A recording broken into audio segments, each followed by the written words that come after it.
ঈদের ছুটিতে বাড়ি গেছিলাম। বাড়ি সত্যি না, যতবার বাড়ি আসি ততবার নতুন লাগে। আসলে বাবা মায়ের জন্যই বাড়ি আসাটা এতটা স্পেশাল।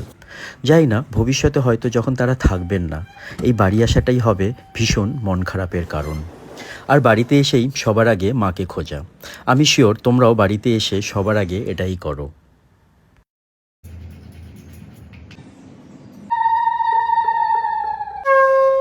মা পুজো নিয়ে ব্যস্ত ছিল, তাই আমি রান্নাঘরে গিয়ে চাটা বানালাম। মায়ের জন্য চাটা রেখে আমি আর বাবা চাটা নিয়ে বসলাম।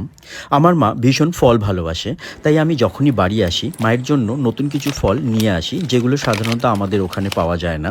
তবে এবার অন্য একটা জিনিসও এনেছি, জলখাবারের বেলের পাল্প। কারণ আমার মা ডেইলি একটা করে বেল খায়, আর বেলের পাল্প বের করা কতটা কষ্টকর তোমরা জানো। তাই মার কষ্ট কমানোর একটু চেষ্টা করলাম, জানি না মার কেমন লাগবে।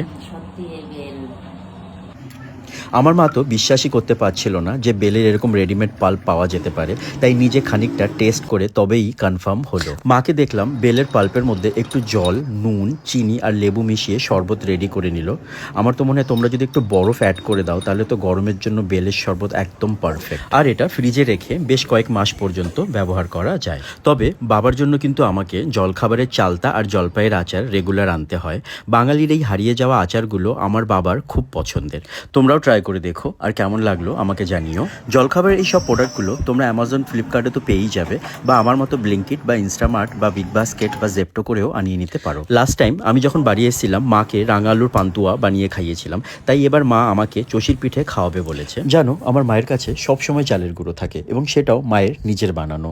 এমনকি গরমের ছুটিতে আমরা বাড়িতে এলে পরেও মা তখন আমাদেরকে পিঠে বানিয়ে খাওয়ায়। আর চষির পায়েস, সেটা বানানো আমার মায়ের কাছে যে জল ভাত, সেটা মায়ের স্পিড দেখেই তোমরা বুঝে গেছো।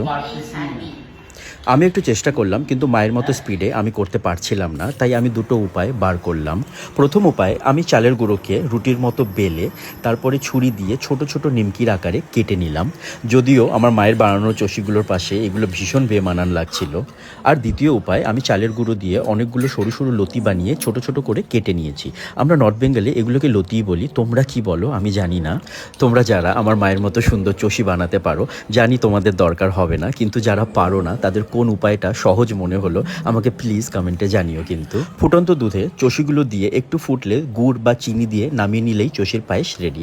এবার টেস্ট করার পালা, আর আমাদের প্রধান অতিথি ছিল বাবা। ভিডিওটি কেমন লাগলো জানিও, আর ভালো লাগলে শেয়ার করো প্লিজ।